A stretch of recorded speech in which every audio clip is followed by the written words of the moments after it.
Bag থেকে খুচরো টাকা বের করে বাদামওয়ালাকে দিল পুষ্প। পুরানো নিউজ পেপার মোড়ানো বাদামগুলো হাতে পেয়ে বেঞ্চে বসলো। কাঁধটা ব্যাগটা রেখে দিল পাশে। একটা একটা করে বাদাম ছিলে ছুঁড়ে ছুঁড়ে মুখে ভরল। ছোটোখাটো পার্কে এই জায়গাটা সবচেয়ে নিরিবিলি, মানুষজন কম আসে। ইকবালের সাথে দেখা করার জন্য পুষ্পর কাছে এটাই শ্রেষ্ঠ স্থান। পাক্কা 2.5 বছর চুটিয়ে প্রেম করলো, অথচ ধূসরের কানে পৌঁছালো না। এটার তাই একটা কারণ, ইকবাল আর সে যথেষ্ট সচেতন। কারো সন্দেহ হোক এমন কাজ এখন পর্যন্ত করেনি। এমনকি বাড়িতে মানুষ কারো সামনে পুষ্প ইকবালের দিকে তাকায় অবধি না, পাছে কেউ ধরে ফেলবে। তবে সেই দিন দুর্ঘটনাবশত ইকবালকে দেখতে গিয়ে পিউটা দেখে ফেলেছে। ভাগ্যিস ওটা একটা হাদারাম, না হলে বুঝে ফেলতো নির্ঘাত। কি হতো তাহলে ভাবতে পুষ্প হেঁচকে উঠে যায়। ব্যাগে পানিও আনেনি। পুষ্প হেঁচকে তুলতে তুলতে আশেপাশে তাকালো। এতক্ষণে চোখের সামনে গুড় করা পানিওলা একটাও নেই এখন। ঠিক সেই সময় মুখের সামনে টলটলে জল ভর্তি পানির বোতল ধরে কেউ একজন টস করে অগন্তকের দিকে ফিরল সে। ইকবাল মুচকি হাসলো, সাথে বলল, নাও। পুষ্প হেসে পানির বোতল হাত নেয়। সিপি আগে ভাই ঢিলে করে রেখেছে। ইকবাল পানি খাওয়ার সময়টাও সে ঘুরে এসে পাশে বসলো। বলল, অনেকক্ষণ বসে রেখেছি তাই না? পুষ্প ঠোঁটে চারপাশে লেগে থাকা জল মুছে তাকালো, মিষ্টি হেসে বলল, সমস্যা নেই। ইকবাল ভুরু কোঁচকায়, তোমার কি আমার ওপর কখনো রাগ হয় না মাই লাভ? পুষ্প অবাক হয়ে বলল, ওমা, রাগ কেন হবে? হবে না কেন? এই যে প্রতিটা দিন আমি তোমায় বসিয়ে রাখি, অপেক্ষা করাই, সময় মতো আসতে পারি না। পুষ্প দুদিকে মাথা নিয়ে স্ফীত কণ্ঠে জানায়, একদমই নয়। আপনি যে সাংঘাতিক ব্যস্ততা মধ্যেও আমায় রোজ সময় দিচ্ছেন, এটাই অনেক। তাছাড়া তোমার জন্য অপেক্ষা করতে আমার দারুণ লাগে। কখন তুমি আসবে সেই আশা পথ চেয়ে থাকার মধ্যে একটা অন্যরকম অনুভূতি আছে ইকবাল। ও তুমি বুঝবে না। ইকবাল মুগ্ধতা একেবারে হাসলো। উৎফুল্ল চিত্রে ছেলেটির ঠোঁটে হাসি লেগে থাকা সবসময়। আর একটু কাছে এগিয়ে বলো, নিশ্চয় কোনো ভালো কাজ করেছিলাম, তার জন্য তোমাকে পেয়েছি আমার জীবনে। পুষ্প কোমল হাতে আঙুলের হাত বোলালো ইকবাল। অমনি সে মুখ বেঁকিয়ে বলে, নাটক কতদিন পেছনে ঘোরানোর পর পাত্তা দিচ্ছ, হ্যাঁ? মনে নেই সেসব? ইকবাল দীর্ঘশ্বাস ফেলে উত্তর দেয়, কি করব বলো জানেমন? ভয় পাচ্ছিলাম পাশে ধূসরের সাথে বন্ধুত্বটা যদি নষ্ট হয়, ও যদি খারাপ ভাবে আমায়। ওর ছোটোবেলার বন্ধু হয়ে ওর বোনকে পটিয়েছি, ফুসলাচ্ছি এসব ভেবে। তার জন্যই তো তোমার ভালোবাসা দেখেও না দেখার ভান করতে হয়েছিল। মনে মনে আমি কি তোমায় ভালোবাসিনি? সেই প্রথম তোমায় দেখে প্রেমে পড়েছিলাম, অথচ মনকে সংযত এবং বা রাখতে পারলাম কই? তোমার এক সমুদ্র প্রেমে আমাকে ভাসিয়ে দিলই যে। পুষ্প বুড়ো যায়। তাই তাই এখন যখন ভাইয়া জানবে তখন কি করবে শুনি? একদিন না একদিন কি আমার পরিবার জানাবো না? ইকবাল চিন্তিত কণ্ঠে বলো, সেটাই ভাবলে তো হাত পা ঠান্ডা হয়ে আসে। তবে তুমি ভাববে না মাই লাভ, ধূসরকে আমি চিনি। ও যদি বুঝতে পারে আমি তোমাকে মন থেকে চাই, ও নিশ্চয় না করবে না। পুষ্প থেমে থেমে বলো, কিন্তু ইকবাল বাবা, সে তোমাকে সহ্য করতে পারে না। ইকবাল মাছি তাড়ানোর মতো হাত নেড়ে বলল, আরে ওসব নিয়ে চিন্তা নেই। একবার ধূসর জানুক, বাকি সবাইকে দেখবে ও মানাবে, রাজি করাবে। আমার জিগরি দোস্ত না। বাই দ্য ওয়ে, তুমি এত ভাবছো কেন? তুমি না প্রথম দিকে ভীষণ সাহসী ছিলে, বলেছিলে বাবাকে বোঝাবো, এই সেই। এখন কি হলো? ইকবাল দৃষ্টি চোখা করে ভুরু নাচালো। পুষ্প উষ্ট উল্টে বলল, তখন তো তোমার প্রেমের পাগল হয়ে গিয়েছিলাম, কিন্তু আস্তে আস্তে দিন যত যাচ্ছে ভয় লাগছে। কি হবে, কি করব, কিচ্ছু বুঝতে পারছি না। কি আবার করব? মন প্রাণ দিয়ে প্রেম করব, সারাদিন ঘুরব। এখন বলো মাই লাভ, কোথায় কোথায় যাবে আজ? পুষ্প একটু ভেবে বলো, চলো রিকশায় ঘুরি। অবশ্যই এমন কোনো এরিয়ায় ঘুরব যেখানে ধূসর ভাইয়ের নেটওয়ার্ক কম, বুঝলে? ইকবাল মাথা দোলায়। বুঝলাম, তাহলে চলুন মহারানী। পুষ্প এদিক ওদিক দেখে বলল, কিন্তু আমার পালকি কোথায়? আপনি কি আমায় হাঁটিয়ে নেবেন মহারাজ? ইকবাল জিভ কেটে বলল, মাথা খারাপ? আপনাকে হাঁটিয়ে নেওয়ার মতো সাহস আমার আছে? এই যে মহারাজের পিঠটা আপনার পালকি, রানী আপনি এতে চড়ে যাবেন। ইকবাল পিঠ পেতে দিল। অমনি ধুম করে কিল বসা পুষ্প। ইকবাল পিঠ চেপে ব্যথা তুলে ওঠে, সোজা হয়ে দাঁড়ায়, দুঃখী কণ্ঠে বলে, এত জোরে মারলে পুষ্প? খিলখিল করে হেসে উঠল।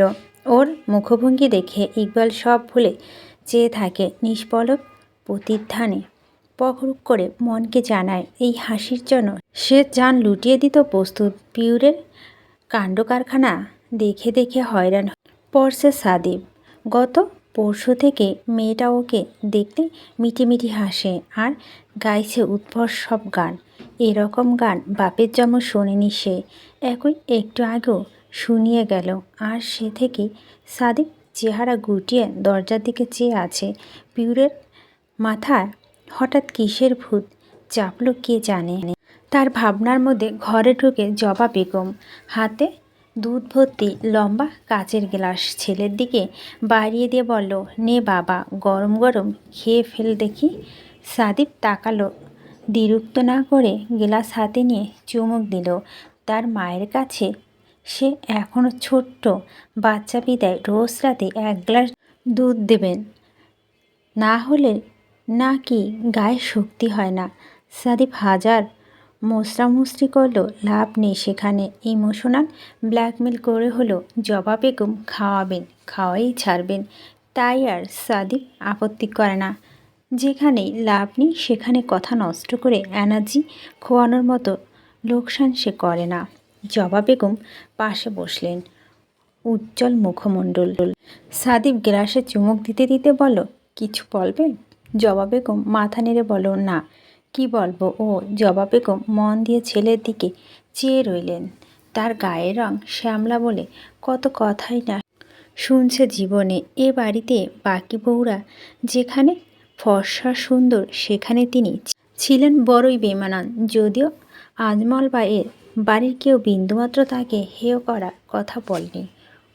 কোনো দিনও এরকম হয়েছে বলে মনে পড়ে না। তবু জবা বেগম অবাক লাগে, তার মতো কালো মানুষের কোল জুড়ে এমন সুন্দর একটা ছেলে এসেছে ভাবতেই। সাদিবের চেহারা, দৈহিক গঠন সব কিছুই নির্দ্বিধা তাকে সুদর্শন পুরুষের আখ্যা দিতে প্রস্তুত। জবা বেগমের বুক ফুলে আসে গর্বে নিজেকে এমন চমৎকার দর্শনের ছেলের জননী ভাবতে।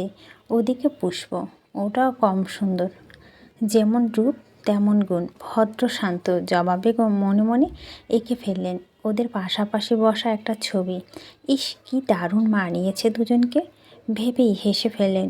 সাদিব ভুরু কুচকালো, কি ব্যাপার, একা একা হাসছ কেন? খানিক থতমত খেলেন তিনি। না মানে একটা কথা ভাবছিলাম। কি কথা? জবা বেগম সময় নিয়ে বললেন, তোর বিয়ে নিয়ে। সাদিব চৌকিতে তাকালো, নিশ্চিন্ত হতে শুধালো, কি? হ্যাঁ, বড় হয়েছিস, বয়স হচ্ছে, বিয়ে দেব না? আমারও বা কতদিন বাঁচব? নাতি নাতনির মুখ দেখব না কি? সাদিব ঠোঁট ফুলিয়ে শ্বাস ফেলে দুদিকে মাথা নেড়ে বিড়বিড় করে বলল, আনবিলিভেবল। আসতে বলল কানে কানে গেল জবা বেগমের। উদ্বেগ নিয়ে বলল, অবিশ্বাস্য কি আছে এখানে? কথাটা গায়ে লাগালি তাই না?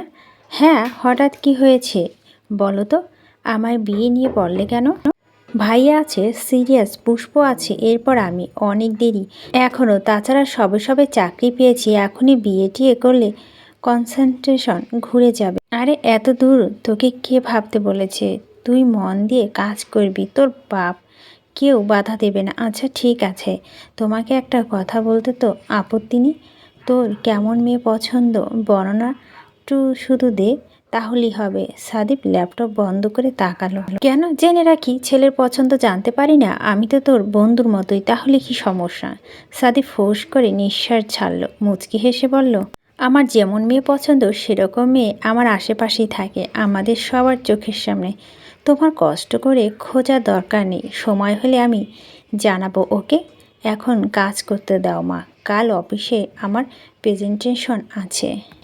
জবা বেগম আদুরি কণ্ঠে বলেন, ঠিক আছে বাবা, কাজ কাজ করতে হবে। ফাঁকা এঁঠো গ্লাস হাতে তুলে হাঁটা ধরলেন তিনি। ঘর থেকে বেরিয়ে এসে বুকে হাত দিয়ে স্বস্তির শ্বাস টানলেন। যাক বাবা, নিশ্চিন্ত হওয়া গেল। সাইবটা তাহলে পুষ্পকে পছন্দ অবশ্যই না হয় উপায় আছে, তার ছেলে বলে কথা। পুষ্পর মতো লক্ষ্মীমন্ত মেয়েকে কেউ অপছন্দ করতে পারে? এবার শুধু আজমল আসুক, ভাইজানের জন্য কথা তুলতে বিলক্ষণ দেরি করবেন না তিনি। মিনা বেগমের একমাত্র ভাই রাশিদ মজুমদার আগামী সপ্তাহ কন্যার বিয়ের তারিখ ধার্য করেছেন। ধুমধাম করে পাত্রপক্ষের হাতে তুলে দেবেন মেয়েকে। গতকাল রাতে ফোন করে সেই খবর জানিয়েছেন বোনকে।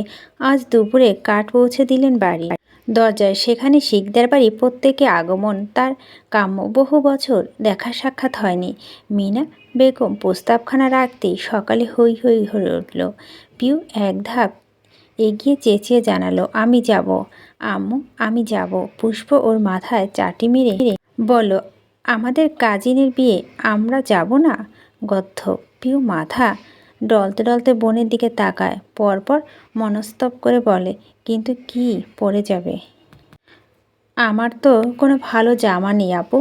কথাটুকু শেষ করা মাত্রই মিনা বেগম খেকিয়ে বললেন, তাহলে আলমারি ভর্তি জামা কাপড়গুলো নিয়ে আয়, আগুন লাগিয়ে পুড়িয়ে ফেলি। প্রতি মাসেই দু বোন মিলে অনলাইন দেখে যে কি অর্ডার করি সেসব। পিউ নিচু আওয়াজে বলো, সেসব পরে তো ছবি তুলে ফেলেছি আম্মা। তিনি মাথায় হাত দিলেন মেয়ের কথায়।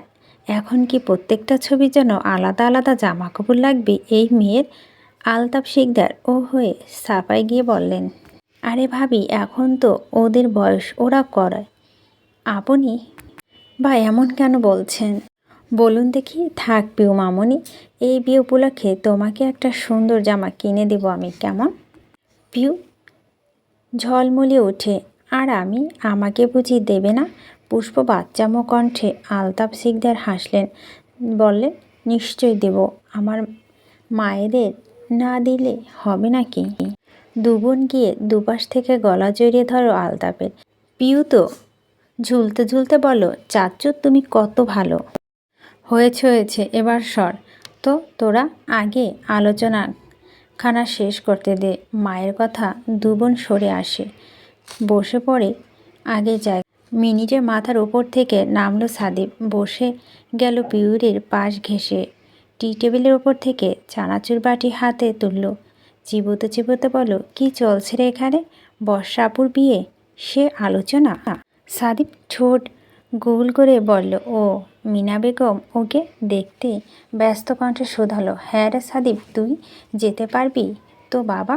সাদিপ একবার পিউকে দেখে নেয় আর চোখে ক্ষণস্বরে ভেবে জবাব দেয়, হ্যাঁ 3 দিনের মতো ম্যানেজ করা যাবে। যাক, তাহলে তো ভালোই। এই হচ্ছে আমাদের ছেলে, কোনো বাহানা নেই, কিচ্ছু না। রুবায়দা বেগম কথা। সাদিপ মুচকে হাসলো। পুষ্প বলো, সবাই গেলে কত ভালো হবে, তাই না ভাইয়া? সাদিপ মাথা দুলিয়ে হ্যাঁ বোঝালো। হঠাৎ পিউর দিকে চোখ পড়তেই দেখল সে আবার মিটিমিটি হাসলো। সাদিপ অমনি সতর্ক করলো, খবরদার উল্টাপাল্টা গান গাবি না।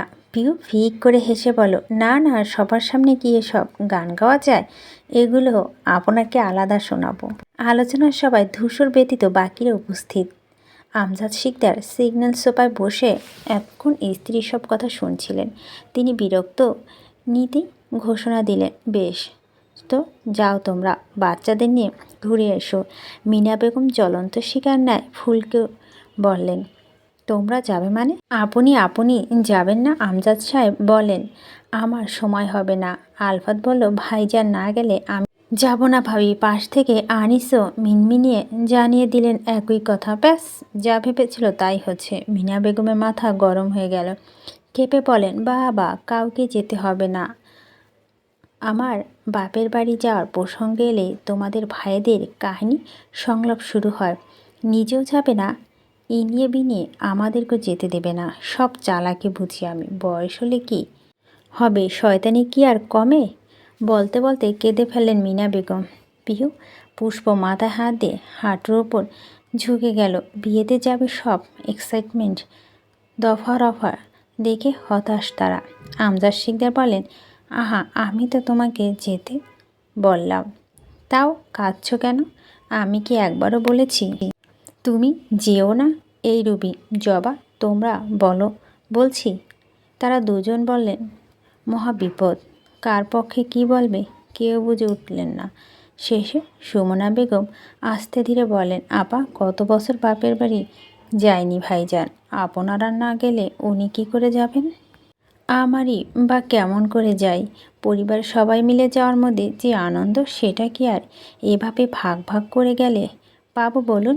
রুবাইদা বেগম তা তাল মেলালেন। হ্যাঁ, সেই তো ভাইজান। ছোট তো ঠিক কথাই বলল, সবাই গেলে অন্যরকম আনন্দ, তাই না? আমি সবই বুঝি, কিন্তু আমার কিচ্ছু করার আছে বলো তো? যাওয়ার ইচ্ছে আমার নিজেরও রয়েছে, কিন্তু ধূসরটা সবে সবে ব্যবসায় হাত দিল। ছেলে মানুষও, এখনও কত কাজ ওকে বুঝিয়ে দেওয়া বাকি। বিয়ে মানে একটা গোটা সপ্তাহ ব্যাপার, একে একা ফেলে যায় কি করে? পিউ চট করে মাথা তুলল। মিনা বেগম কপাল গুটিয়ে বলল, তার মানে ধূসর একা থাকবে কেন? ও তো যাবে আমাদের সাথে। আলতাপ শিকদার দুটো ভুরু উঁচিয়ে বলল, কি বললেন ভাবি? কে আপনাদের সাথে যাবে? ধূসর? এই আপনি ওকে চিনলেন? লিখে রাখুন, সে নবাব সাহেব ঘটনা শোনা মাত্রই বলবে, আমি যাব না, বড় মা তোমরা যাও। আলতাপ হুহু ছেলেকে অনুকরণ করে শেষটুকু বলাতে জবা বেগম, সুমনা বেগম, পুষ্পর ঠোঁট কেঁপে হাসি আটকালো। মিনা বেগম তীব্র বিশ্বাস ঝুলিয়ে বলেন, কখনোই না। আমি বললেও ঠিকই যাবে। দেখো, তাহলে তুমি বলে দেখো, ও গেলে আমাদেরও সুবিধে। তবে মনে হয় না পারবে, কারণ ছেলে জাত ঘাড়তারা হয়েছে। রাজি হলে হয়। ঠিক আছে, আসতে দিন ওকে। পিউ চিন্তায় পড়ে গেল। তার উত্তেজনা উদ্ভাসনার সব মাটি। ধূসর ভাই না গেলে ও কি গিয়ে করবে কি? যে মানুষটার জন্য গত 3 বছর যাবৎ বাড়ি ছেড়ে নড়েনি, একটা দিন অবধি নানা বাড়ি গিয়েও কাটায়নি, সেখানে 4টে দিন ওখানে কিভাবে টিকবে? থাকবে কি করে? হাও ভাগ্যবশত ধূসর তখনই ঢুকলো বাড়িতে। বাইকের চাবি আঙ্গুলে ঘুরিয়ে ঘুরে চৌকাঠ পেরোলে কেবল বাসার ঘরে সবাইকে দেখে চাবি পকেটে ঢোকালো। এগিয়ে এলো রুবাইদা বেগম, ছেলেকে দেখে খাবার টেবিলের দিকে গেল। পিউ ছুটে পেছনে পেছনে গেল। রুবাইদা বেগম গ্লাসে জল ভরে ফিরতে না ফিরতেই আবদার করলো, আমি নিয়ে যাই মেজমা। মানা করলেন না তিনি, বিনা বাক্যে গ্লাসে হাত দিলেন। পিউ দ্রুত রওনা করলো বসার ঘরের দিকে। ধূসর আসতে পুষ্প উঠে জায়গা দিল বসলো সে। পিউ তখনই গ্লাস বাড়িয়ে দিয়ে মিহি কণ্ঠে বলল, নিন, আপনার জন্য পানি এনেছি। ধূসর তাকায়। একই সময় চাইল সাইব। ধূসরের চাউনি সাবলীন হলে তার চাউনি অদ্ভুত। পিউ তো ওকে পানি দিতে গেলে গড়িমসি করে। ভাইয়ের বেলায় এত তৎপর? ধূসর তার ভরাট কণ্ঠে জানালো, লাগবে না। পিউর মুখ কালো হলো। পুনরায় সাত করে পানি আনলো। আর এইভাবে মানা করলেন। ফিরে যেতে গেলেই ধূসর ডেকে উঠে। পিউ ঘুরে তাকালো। দুবাক্য বলে, দিয়ে যা। পিউ খুশি হয়ে যায়। হাসি হাসি চেহারা ফিরে আসে। গ্লাস হাতে দেয় ধূসরের। সে এক চুমুক পুরোটা শেষ করে টেবিলের ওপর রাখে। এতক্ষণ বাকি সকল সদস্যরা নীরব রইল। মিনা বেগম ক্রমশ চোখ ইশারা করছিলেন স্বামীকে, যার অর্থ ধূসরকে কথাটা বলো। আমজাদ শিকদার বিরক্ত শ্বাস নিলেন। যেখানে বলে লাভ নেই, তাহলে অযথা প্রসঙ্গ তোলার মানে কি?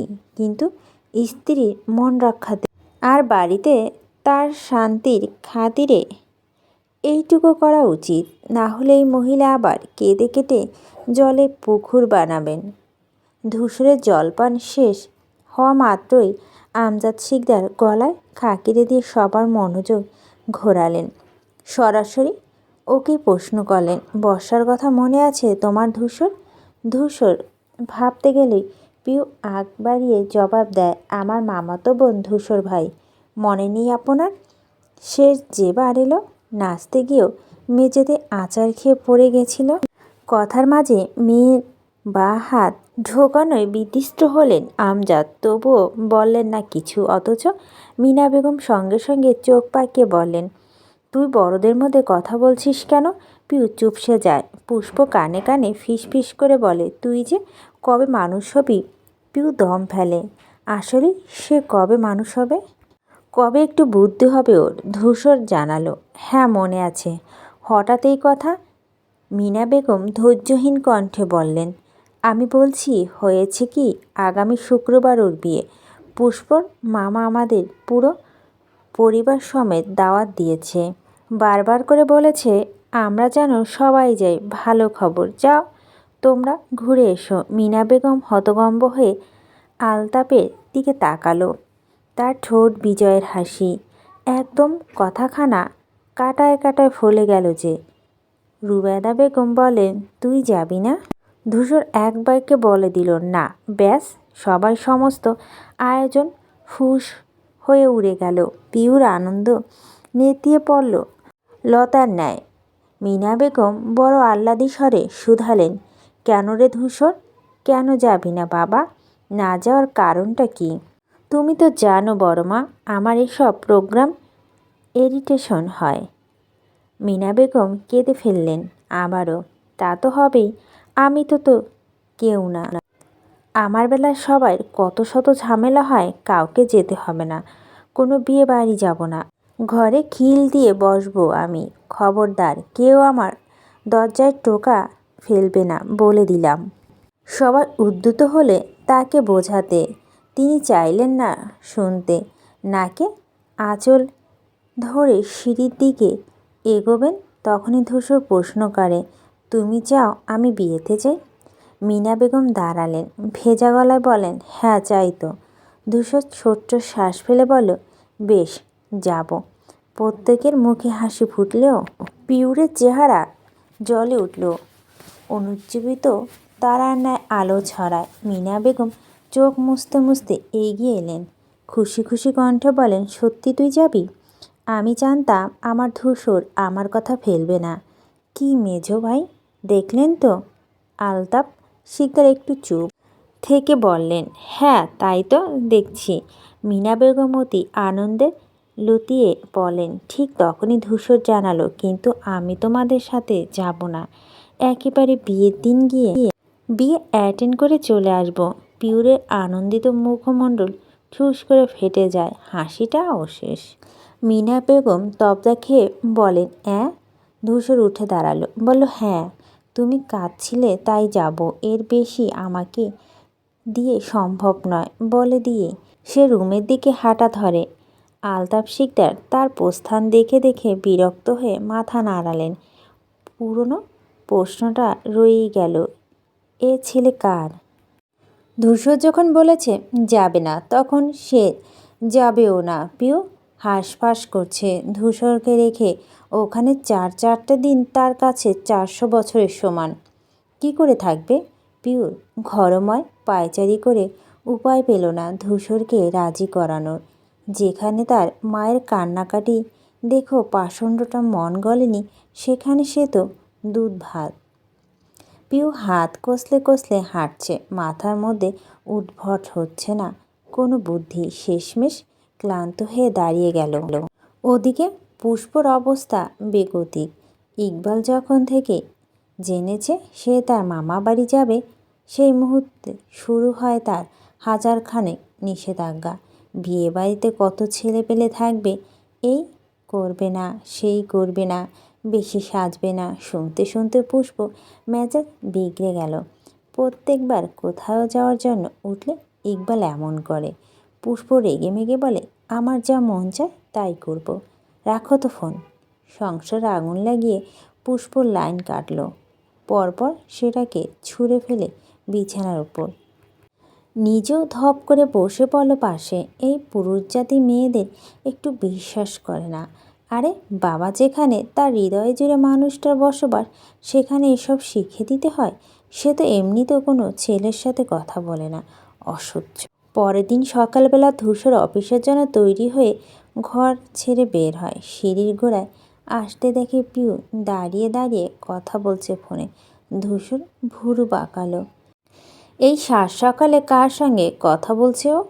ধূসর পাশ কাটিয়ে চলে যাবে ভাবল, হঠাৎ পিউর কিছু কথা কানে যেতেই থমকে দাঁড়ালো।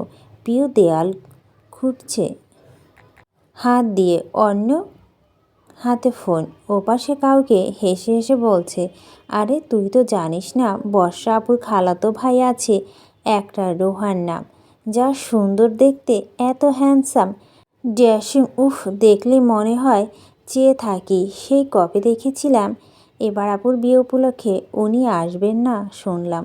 আমার তো সেটা ভেবেই খুব আনন্দ লাগছে। এই কয়টা দিন চুটিয়ে এনজয় করব। মুহূর্তের মধ্যে ধূসরের চিবুক শক্ত হলো। পিউ বলতে বলতে পিছনে ঘুরল, একদম সমক্ষে ধূসরকে দেখেই চমকে গেল। ধূসরের দাঁত ফুটছে কটমটো করে, শক্ত চাউনি তার দিকে নিবদ্ধ। পিউ ভয় পায়, আতঙ্ক নিয়ে চেয়ে থাকে। ঠিক তখনই ধূসর ধমকে উঠে বলে, সর সামনে থেকে বেয়াদব। পিউ হতবুদ্ধি হয়ে গেল, চটজলদি সরে দাঁড়ালো। ধূসর গটগট করে সিঁড়ি ভেঙে নেমে যায়। পিউ চেয়ে থাকে। ধূসর সোজা হয়ে নিচে এসে উঁচু কণ্ঠে ডাকলো, বড়মা। মিনা বেগম রান্নাঘরে ছিলেন। ডাক শুনে ব্যস্ত পায়ে সামনে এলো ওর। হ্যাঁ রে, কিছু লাগবে বাবা? পিছু পিছু রুবায়দা বেগমও এসেছেন। ধূসর তাদের দুজনকে একবার দেখে বলল, তোমরা কবে যাচ্ছ? কোথায়? আমাদের বাড়িতে? হ্যাঁ, এই তো কাল। আমিও যাব। দুজন অবাক হয়ে একে অপরকে দেখলেন। রুবায়দা বেগম কৌতূহল নিয়ে বললেন, কাল যে বললি? এখন বলছি আমিও যাব। সমস্যা আছে তোমাদের? মিনা বেগম দুপাশে মাথা নাড়ালেন, না না, কোনো সমস্যা নেই। আমি তো চাইছিলামই তুই যাস। ধূসর আরেকবার ওপর দিক তাকায়। গুটিসুটি মেরে দাঁড়িয়ে পিউ এদিকে দেখছে। চোখ ফিরিয়ে পল্লব বুঝে শ্বাস ফেলে সে পরপর হন কদমে বাড়ি ছাড়ল। রুবায়দা বেগম বিড়বিড় করে বলল, এই ছেলেটার কখন যে কি হয়। ধূসর অদৃশ্য হতেই পিউ হেসে ওঠে। একা একা হাসি কুটি কুটি হয়। হাত মুঠো করে ওপর নিচ ঝাঁকিয়ে উচ্ছ্বাস নিয়ে বলে, ইয়েস।